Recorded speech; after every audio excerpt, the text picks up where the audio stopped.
So, there's a rule at St. George's Chapel that most people have never even heard of, and it's not written down anywhere. You can just go look it up. It's not in a guidebook, it's not on a plaque, but everyone inside that institution knows it, and they've known it for more than a century. The royal vault, the actual vault beneath the chapel floor, where the coffins go before they're moved to their final resting place, that space is reserved, blood only. Not spouses, not in-laws, not even some cousins, depending on how far removed they are. Blood. And on a quiet afternoon this spring, Camilla asked Prince William to make an exception to that rule. Not for herself, for her father. Now, I want you to sit with that for a second, because once you understand what she actually asked for, and once you understand why William said no, and this is the part that really gets me, once you understand what Charles had apparently already promised her before William ever found out about any of this, the whole thing turns into something much bigger than a family disagreement. It turns into a question about who actually runs the monarchy now, because the answer, as of this spring, isn't Charles anymore. Not really. And Camilla, of all people, is the one who found that out the hard way. So let's back up, because to understand why this request landed the way it did, you need to understand who Bruce Shand was, and why Camilla would even think to ask for something like this in the first place. Major Bruce Shand was Camilla's father. Real war record, military cross, twice actually, which is not something they hand out for showing up.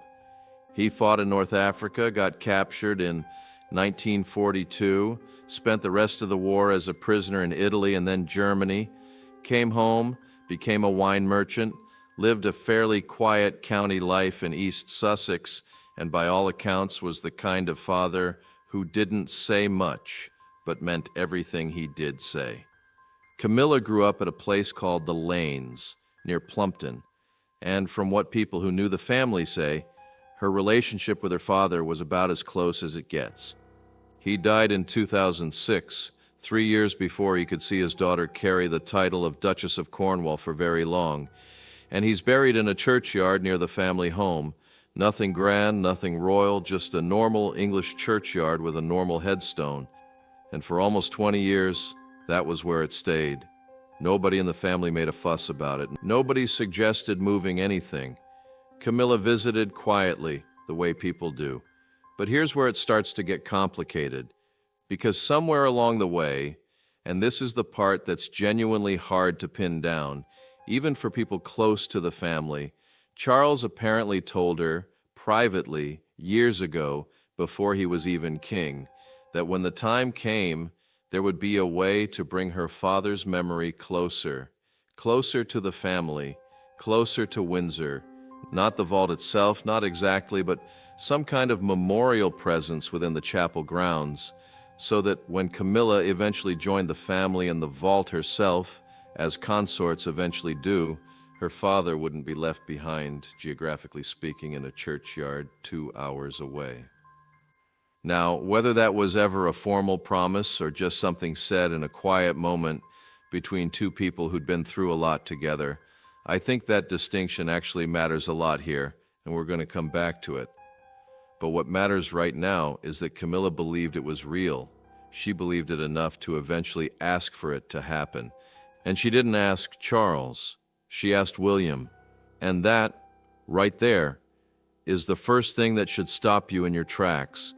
Because a few years ago, that request never would have gone anywhere near William's desk. It would have stayed entirely within Charles's world, his household, his decision, his signature.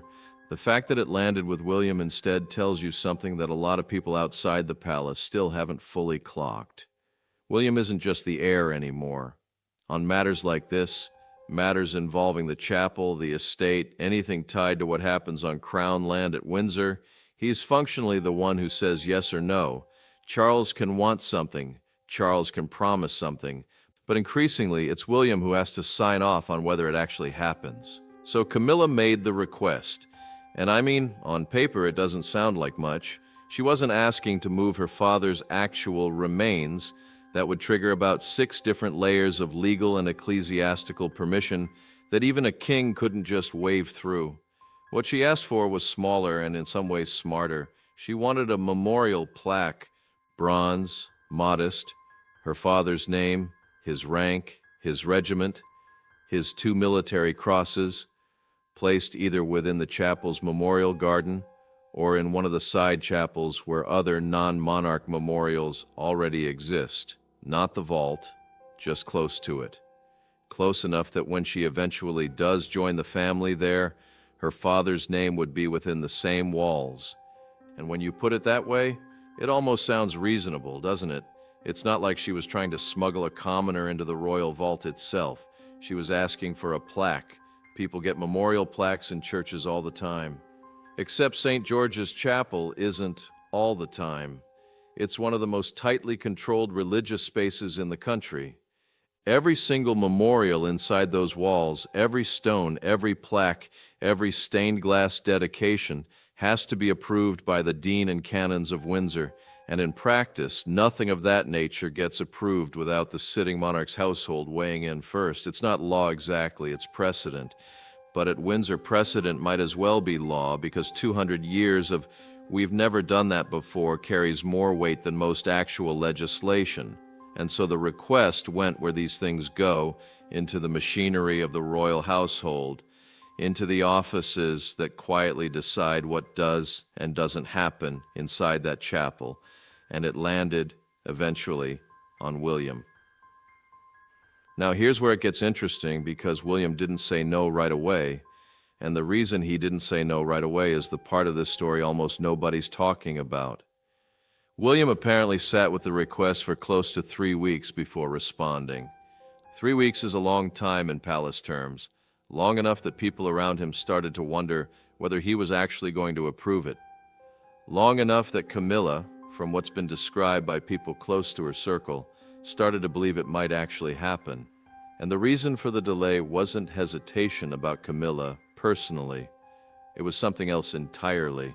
Because when William's office went looking for precedent, when they went digging through the chapel's records to see whether a plaque like this had ever been approved for a non-blood spouse before, they found something. Not a yes, not a no. They found a private instruction left by Queen Elizabeth II that nobody outside a very small circle had seen in years. It wasn't a formal decree, it wasn't published anywhere, and it never will be because these kinds of instructions almost never are. But according to people with knowledge of the royal household's internal procedures, the late Queen had, at some point in her final decade, left explicit guidance about the memorial garden and the chapel's side spaces, specifically addressing who could and couldn't be memorialized there going forward.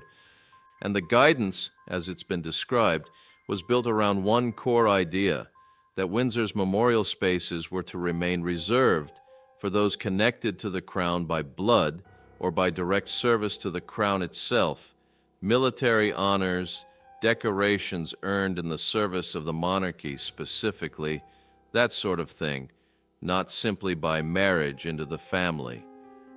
Now you might be thinking, okay, but Bruce Shand had 2 military crosses.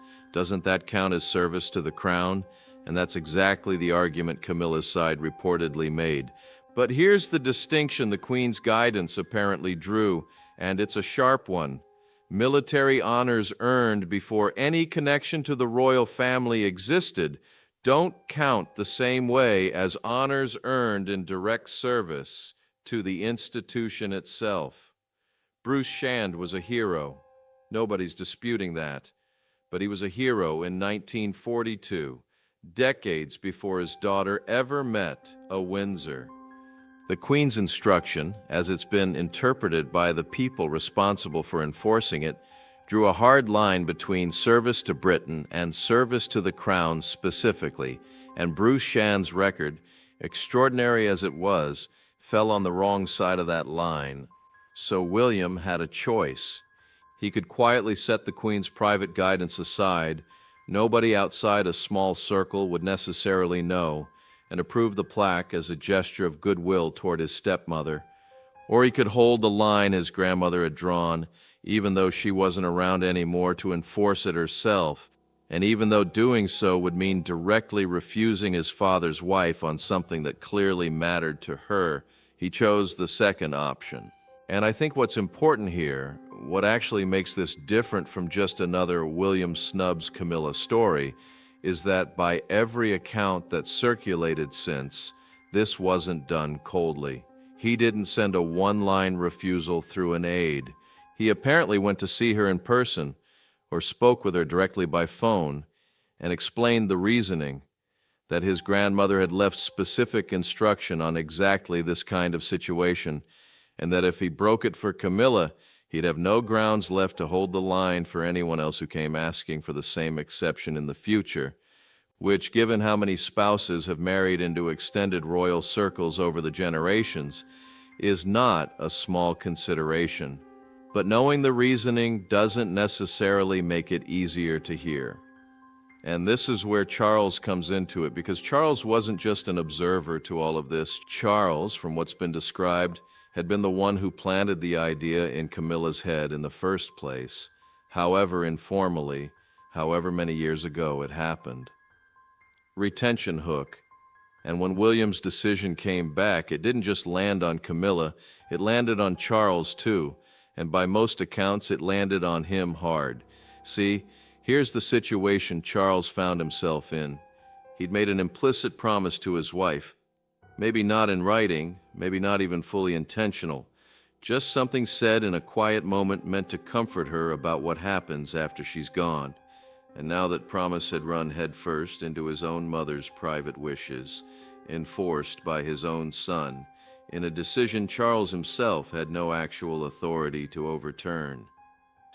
Think about what that means for a king. Charles can, in theory, do almost anything within the monarchy that doesn't require Parliament's involvement.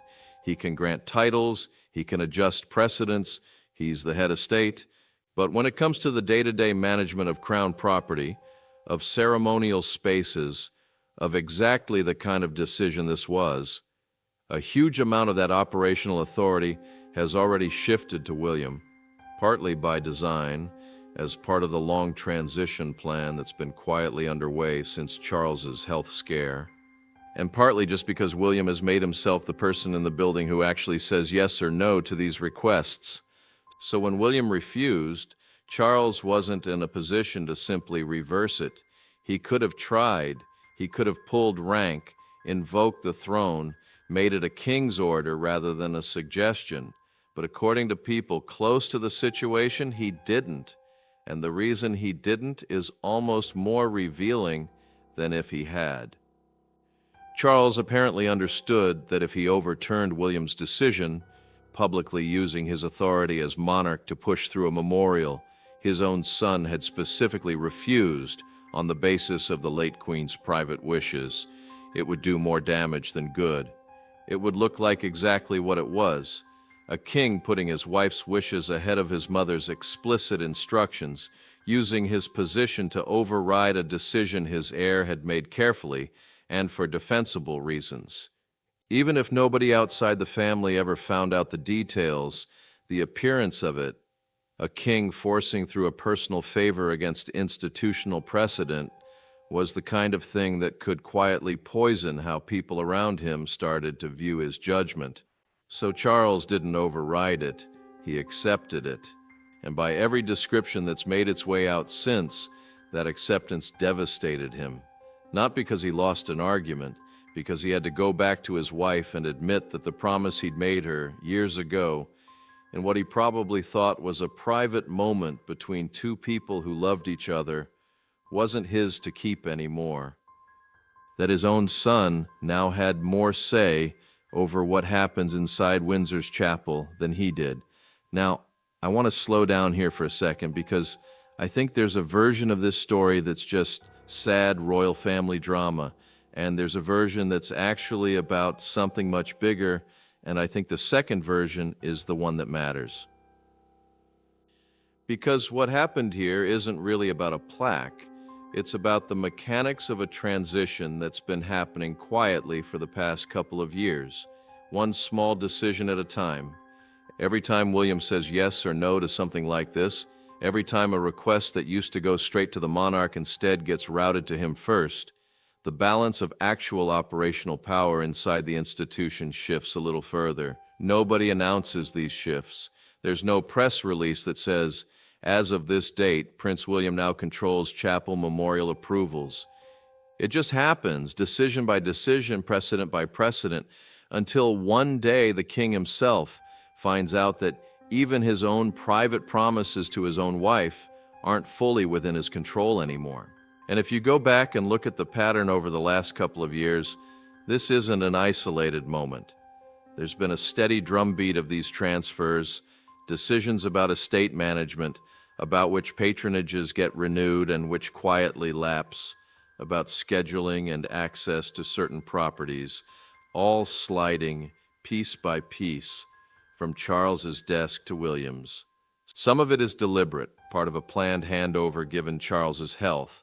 Some of it, frankly, seems to be William simply stepping into gaps that Charles, by choice or by circumstance, has left open. But either way, the direction only ever moves one way. Which brings us back to Camilla, because I think she's arguably the person who's felt this shift most directly and most painfully. She married into this family expecting her husband to eventually become king, full stop, full authority, the way monarchs have functioned for centuries. What she probably didn't fully anticipate is that by the time he actually got there, so much of the day-to-day power would have already migrated to the next generation, that even something as personal as where her own father's memory gets honored would end up outside her husband's control.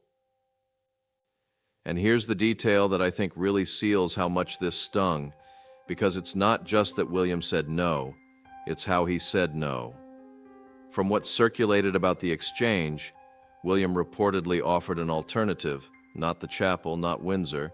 He suggested that a memorial for Bruce Shand could instead be placed at Highgrove, in the gardens Charles himself designed, and has spent decades cultivating, a private space meaningful in its own right, but categorically not the same as being memorialized within the walls of St. George's Chapel, among the resting places of monarchs. It was, in its own way, a generous gesture. Highgrove is deeply personal to Charles. Offering it as an alternative wasn't nothing, but it was also unmistakably a no dressed up as a compromise, and everyone involved understood the difference. A garden at Highgrove is a private tribute. A memorial inside St. George's Chapel is institutional permanence. One says, we loved him. The other says, he belongs here with us forever. And that second thing was exactly what Camilla had been hoping for, and exactly what William, in the end, wasn't willing to give her. Retention hook. Now, there's one more layer to this that I think changes how you should read the whole situation, and it's something that only became clear once people started digging into exactly when the Queen's private guidance was actually written. Because here's the thing, that instruction wasn't some ancient rule sitting in a drawer for 50 years. According to people familiar with the royal household's internal record keeping, it was drafted relatively late in Elizabeth II's life, in the period after Charles and Camilla's wedding in 2005, when questions about precedence, about titles, about exactly how far Camilla's integration into the family would extend, were still very much live conversations inside the palace. Which means the Queen wasn't laying down some generic, decades-old policy about spousal memorials in the abstract. She was, in all likelihood, thinking specifically about a future situation involving Camilla when she wrote it. And if that's true, if Elizabeth II specifically anticipated a moment like this one, years before it happened, and left instructions designed to head it off, then this entire episode looks a lot less like an unfortunate bureaucratic collision and a lot more like the Queen reaching forward from beyond her own reign to make a decision Charles apparently wasn't willing or able to make himself while she was alive. That's a genuinely uncomfortable thought if you're Charles. It means that even now, even as king, he's still operating inside boundaries his mother set for him, Boundaries specifically designed, it seems, to manage his marriage to Camilla long after her own death. And it means William, in refusing the request, wasn't really exercising his own independent judgment so much as executing his grandmother's plan, exactly as she intended, exactly when she intended it to matter most. Which raises the question everyone around this story keeps circling back to, even if nobody said it outright. Was this really about a chapel plaque? Or was it the first real test of whether Charles's authority as king means anything when it runs up against the institutional guardrails his mother spent her final years quietly building?